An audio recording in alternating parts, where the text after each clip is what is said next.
Hello everyone, मेरा नाम रवि राज कुमार है। मैं 66 बीपीएससी से रेवेन्यू ऑफिसर के पद पे चयनित हुआ हूँ। आज मैं आपके सामने अपना प्रीलिम्स स्ट्रैटेजी शेयर करने वाला हूँ, जो कि 68 प्री के लिए यूजफुल रहेगा। तो सबसे पहले अगर मैं प्री की बात करूँ तो प्री में आपको पता है 150 मार्क्स का ऑब्जेक्टिव क्वेश्चंस आते हैं। तो जैसे कि हिस्ट्री एक मेजर पोर्शन है प्री के लिए, जिसमें कि 30 से 35 क्वेश्चंस आते हैं हिस्ट्री से। तो हिस्ट्री में जो मॉडर्न हिस्ट्री के लिए मैं स्पेक्ट्रम पढ़ा था। स्पेक्ट्रम को मैंने थ्रोली पूरी बुक को पढ़ा था और उसके शॉर्ट नोट्स बना लिए थे। साथ ही साथ जो घटना चक्र का पूर्वालोकन का जो बुक आता है, जिसमें पीसीएस के सारे क्वेश्चंस का कलेक्शन होता है चैप्टर वाइज, उसे मैंने लगाया था मॉडर्न हिस्ट्री के लिए। फिर मेडिवल के लिए मैं कोई बुक नहीं पढ़ा था। मेडिवल के लिए मैं जस्ट लूसेंट को फॉलो किया था और साथ ही साथ घटना चक्र के क्वेश्चन लगा लिए थे। फिर एंशियंट में भी मैं कोई स्पेशली बुक नहीं पढ़ा था, लेकिन जो लूसेंट में जो एंशियंट दिया हुआ है वो मैंने थ्रोली पढ़ा था।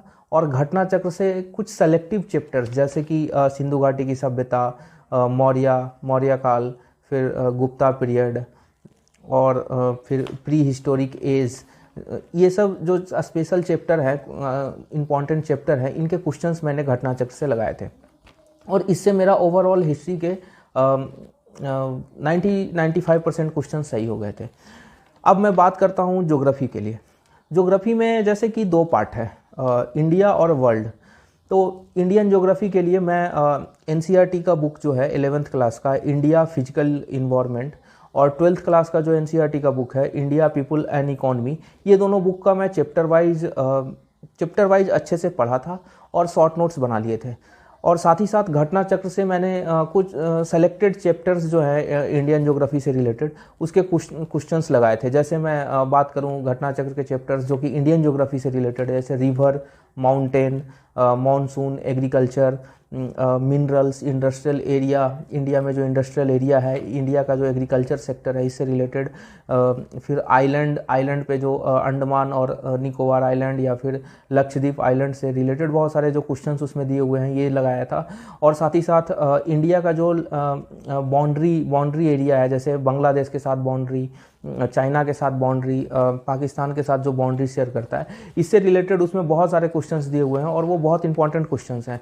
या फिर जैसे इक्वेटर से रिलेटेड जो क्वेश्चन है, वो सारे क्वेश्चंस मैंने लगा लिए थे। फिर जो कुछ इंपॉर्टेंट लेक है इंडिया में, या फिर लेक का लोकेशन, और फिर नेशनल पार्क जो है, इंपॉर्टेंट नेशनल पार्क, इनके लोकेशन, ये सब से रिलेटेड मैं घटना चक्र में चैप्टर खोज के ये सारे क्वेश्चंस मैंने लगाए थे। अगर मैं वर्ल्ड ज्योग्राफी की बात करूं तो वर्ल्ड ज्योग्राफी में मैं कुछ ज़्यादा नहीं घटना चक्र पे रिलाई किया था। वर्ल्ड ज्योग्राफी में जैसे घटना चक्र में जो चैप्टर्स हैं, जैसे माउंटेन, वर्ल्ड के इंपॉर्टेंट माउंटेन, फिर इंपॉर्टेंट रिवर, वर्ल्ड का इंपॉर्टेंट डेजर्ट, मिनरल्स, वर्ल्ड में जो इंपॉर्टेंट लोकेशन है मिनरल्स के, ग्रासलैंड, साइक्लोन का जो अलग अलग नेमिंग किया जाता है, अलग अलग डिफरेंट पार्ट ऑफ वर्ल्ड में से, कहीं पे हरिकेन बोला जाता है, ये सब मैंने अच्छे से कर लिया था। और साथ ही साथ कुछ इंपॉर्टेंट स्ट्रीम जो है, जैसे कि cold water stream, hot water stream, कुछ नेम है स्पेशल, पैसिफिक सी में कौन सा स्ट्रीम है, ये सब मैंने अच्छे से किया था और इससे मेरा ओवरऑल ज्योग्राफी पूरा मैनेज हो गया था। अब मैं पॉलिटी की बात करता हूँ। जैसे पॉलिटी में 67 से देखा गया है कि क्वेश्चंस के नेचर में बहुत चेंज आया है। पॉलिटी कुछ एनालिटिकल होता जा रहा है। पहले 64th या 65th में या 66 में कुछ आर्टिकल बेस्ड क्वेश्चन आते थे, लेकिन अब कुछ एनालिसिस टाइप का क्वेश्चन आ रहा है। तो पॉलिटी के लिए मैं टोटली लक्ष्मीकांत पे डिपेंडेंट था। लक्ष्मीकांत को मैंने अच्छे से दो बार पढ़ा था और घटना चक्र से उसके जो क्वेश्चंस हैं चैप्टर वाइज, वो मैंने लगाया था। जैसे पॉलिटी में आपको क्या करना है कि पहले तो आप लक्ष्मीकांत को अच्छे से पढ़िए, बिल्कुल अच्छे से पढ़िए। ये लक्ष्मीकांत पढ़ने का फ़ायदा आपको मेंस में भी आएगा, क्योंकि मेंस में भी पॉलिटी के क्वेश्चंस आते हैं। पॉलिटी एक सेक्शन है जिसमें अराउंड 100 मार्क्स का क्वेश्चन आता है पॉलिटी से। तो पॉलिटी में लक्ष्मीकांत आपको अच्छे से पढ़ना है और घटना चक्र का क्वेश्चंस लगा लेने हैं। अब जैसे इंपॉर्टेंट, जैसे कि मैं बात करूँ पॉलिटी में, जैसे फंडामेंटल राइट हो गया, डीपीएसपी हो गया, प्रियम्बल हो गए, some important constitutional bodies, non constitutional bodies, जैसे 66 में इलेक्शन कमीशन पे क्वेश्चंस आए थे। तो इससे रिलेटेड जो आर्टिकल्स है वो आपको याद होना चाहिए। पंचायती राज सबसे ज़्यादा इम्पोर्टेंट चैप्टर है। फिर म्यूनिसिपलिटीज़ हो गया, पंचायती राज हो गया, प्रेसिडेंट हो गए, गवर्नर हो गए, नीति आयोग हो, जैसे human right commission, state human right commission, Lokpal, ये सब सारे इंपॉर्टेंट चैप्टर है। इससे रिलेटेड आपको आर्टिकल्स ध्यान रखने हैं, इसके मेंबर, इनके डायरेक्टर या फिर हेड का सेलेक्ट, चेयरमैन के सिलेक्शन का जो प्रोसेस है, ये सब चीज़ें आपको लक्ष्मीकांत से पढ़ के शॉर्ट नोट्स बना लेने हैं।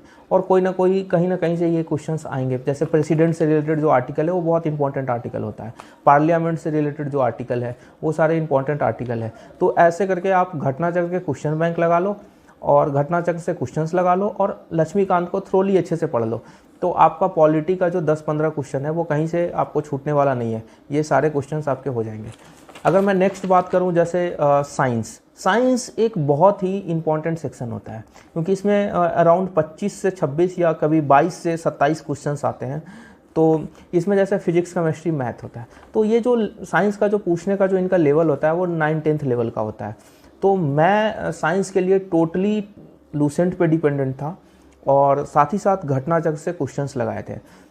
जैसे जो साइंस में जो क्वेश्चंस आते हैं, फिजिक्स में खास करके देखा गया है कि वेक्टर स्केलर से या कोई फिजिकल फिनोमेना से क्वेश्चन आएगा, या कोई लॉज से रिलेटेड, न्यूटन्स लॉ से, कंजर्वेशन ऑफ मोमेंटम से, कंजर्वेशन ऑफ एंगुलर मोमेंटम या कंजर्वेशन ऑफ एनर्जी, या फिर आपसे कोई पूछेंगे कि एनर्जी कन्वर्जन के लिए कौन सा डिवाइस यूज होता है, जैसे लाइट एनर्जी को इलेक्ट्रिकल एनर्जी में। इस टाइप के क्वेश्चंस फिजिक्स में आते रहते हैं। अगर मैं केमिस्ट्री की बात करूँ तो केमिस्ट्री में केमिकल फार्मूला से क्वेश्चंस आता है, पीरियोडिक टेबल से क्वेश्चन आ जाते हैं, कोई कार्बनिक कंपाउंड से क्वेश्चन आ जाएगा, अल्केन, अल्कीन, अल्काइन, इनके फार्मूला पे क्वेश्चंस आ जाएंगे। CNG इसका फार्मूला वो पूछ लेंगे, कोई मिनरल्स पूछ लेंगे कि सम एलिमेंट का इंपॉर्टेंट मिनरल क्या है। इस टाइप के क्वेश्चंस आपको लूसेंट में मिल जाएंगे। इस टाइप के क्वेश्चंस आपको लूसेंट में पूरा मतलब कि अच्छे से कवर किया हुआ है, उसको आप अच्छे से पढ़िए, 2-3 बार रिवीजन करिए, टोटली कवर हो जाएगा। और साथ ही साथ आप घटनाचक्र से क्वेश्चंस लगाते जाइए, आपका साइंस कंप्लीट हो जाएगा। अगर अब मैं नेक्स्ट जो है इकॉनमी की बात कर रहा हूँ।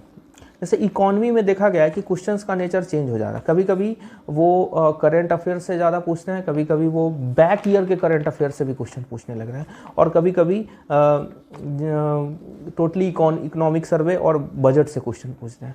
तो जैसे इकॉनमी के लिए मैंने क्या किया था कि 11th क्लास का जो NCERT का बुक है, इंडिया इकोनॉमिक डेवलपमेंट, उसको मैंने बहुत अच्छे से पढ़ा था, क्योंकि वो मेंस के लिए भी इम्पॉर्टेंट है। उसको बहुत अच्छे से पढ़ लिया था। उसमें से जैसे कि पूरा मॉडल हो गया, कुछ मॉडल सजेस्ट किया गया है, फिर प्लानिंग कमीशन के बारे में उसमें दिया हुआ है, पॉवर्टी के बारे में दिया हुआ है, अलग अलग कमेटी बनाया गया था पॉवर्टी एस्टिमेशन के लिए, उसके बारे में उसमें दिया हुआ है। ये सब चीज़ आप अच्छे से कर लीजिए। साथ ही साथ आपको क्या करना है कि बिहार का बजट और इकोनॉमिक सर्वे, ये दोनों को इन दोनों का पूरा जो कंपाइलेशन आता है, कोई ना कोई कोचिंग इंस्टीट्यूट वाले रिलीज करते रहते हैं, आपको मार्केट में मिल जाएगा, उसे आप ले आइए और अच्छे से उसमें से सम इम्पॉर्टेंट डेटा आपको याद रखना है। जैसे फिजिकल डेफिसिट 67th में पूछा गया, फिजिकल डेफिसिट के बारे में। और फिर बिहार में जैसे पूछा जाएगा कि बिहार के इकोनॉमिक सर्वे के अकॉर्डिंग सबसे ज़्यादा एलोकेशन किस डिपार्टमेंट को हुआ है, या किसी स्पेसिफिक स्कीम में कितना एलोकेशन हुआ है। जैसे 7 निश्चय एक बहुत ही इंपॉर्टेंट स्कीम है बिहार गवर्नमेंट का। इसमें बजट के अकॉर्डिंग कितना एलोकेट किया गया है 7 निश्चय के लिए, तो ये आपको बजट के कंपाइलेशन में मिल जाएगा। उसे आप अच्छे से याद कर लीजिए वो डेटा, और वो क्वेश्चंस आएगा एग्ज़ाम में, वो पूछते हैं इस पर। फिर आपको क्या करना है इकॉनमी के लिए, सम इम्पॉर्टेंट गवर्नमेंट के स्कीम्स के बारे में डिटेल आपको तैयार करके रखना है। जैसे 67th का जो एग्ज़ाम हुआ इसमें प्रधानमंत्री सिंचाई योजना के बारे में उन्होंने पूछा। इसी तरह से 67th का जब मैं एग्ज़ाम दे रहा था तो उसमें कुसुम स्कीम के बारे में उन्होंने पूछा था। कुसुम स्कीम तो कुछ इम्पॉर्टेंट जो सेंट्रल गवर्नमेंट का स्कीम है, जैसे प्रधानमंत्री सिंचाई योजना, प्रधानमंत्री स्वनिधि योजना, उदय स्कीम, या फिर इंदिरा आवास योजना, इसमें एलिजिबिलिटी क्या है। इस बार 67th के पेपर में NPS के बारे में पूछा गया, नेशनल पेंशन स्कीम के बारे में पूछा गया। तो इस टाइप के जो कुछ इंपॉर्टेंट 10-12 स्कीम्स हैं वो आप अच्छे से डिटेल उसके बारे में शॉर्ट नोट्स बना लीजिए, वो पूछते हैं, ठीक है। अब नेक्स्ट इंपॉर्टेंट सेक्शन की मैं बात करूं तो वो है बिहार स्पेशल, और ये एक ऐसा सेक्शन है जिसमें कि आप बहुत अच्छा स्कोर कर सकते हो, और ये अंतर पैदा करता है सीरियस एक्चुअल बीपीएससी एस्पिरेंट और नॉन बीपीएससी एस्पिरेंट के बीच में। अगर मैं बिहार स्पेशल की बात करूं तो इसमें जैसे स्टैटिक पोर्शन है, स्टैटिक में जैसे बिहार का हिस्ट्री आपको पढ़ना है, तो बिहार के हिस्ट्री, ज्योग्राफी और सम मिसलेनियस के लिए मैं क्राउन का बुक फॉलो किया था।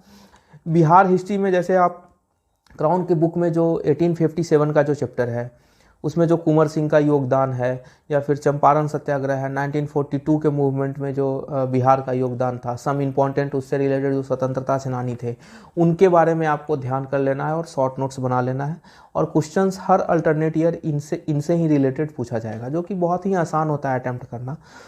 इसके बाद अगर आप बिहार ज्योग्राफी की बात करो तो बिहार ज्योग्राफी में क्या करना है आपको कि कुछ इंपॉर्टेंट चैप्टर जैसे कि बिहार का सॉइल, रिवर, बिहार का mountain, important mountain, minerals, Bihar में इंपॉर्टेंट मिनरल्स कहाँ कहाँ पे है, ट्राइब्स के बारे में, एग्रीकल्चर के बारे में, नेशनल पार्क और वाइल्ड लाइफ सेंचुरी जो बिहार का इंपॉर्टेंट 12-13 एक नेशनल पार्क और 12-13 जो इंपॉर्टेंट वाइल्ड लाइफ सेंचुरी है उनके बारे में आपको ध्यान रखना है, उनका लोकेशन, उनका नाम और लोकेशन।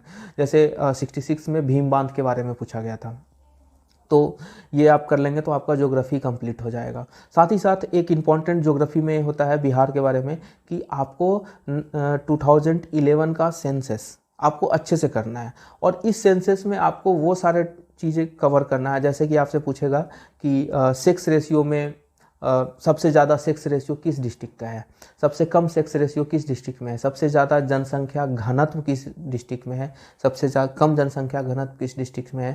67 में तो इन्होंने क्रोनोलॉजी दिया कि 3 डिस्ट्रिक्ट दिया और उन्हें अरेंज करना था ऑर्डर में, ठीक है।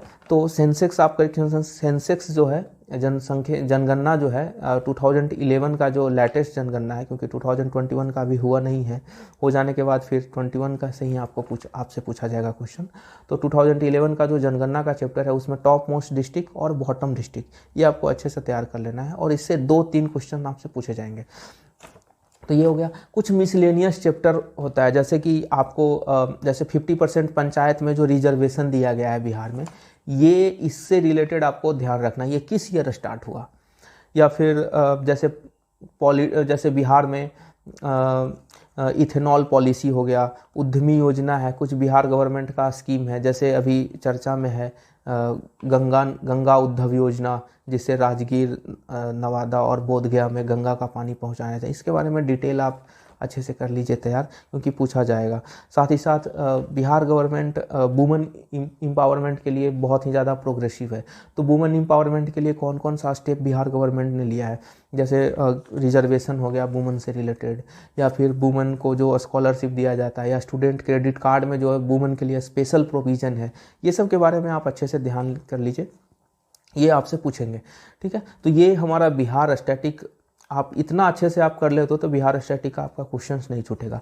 अब मैं बिहार के करंट अफेयर्स की बात करूं तो अराउंड 1 ईयर तक का, बैक एग्जाम से 1 ईयर पहले तक का वो करंट अफेयर्स पूछते हैं।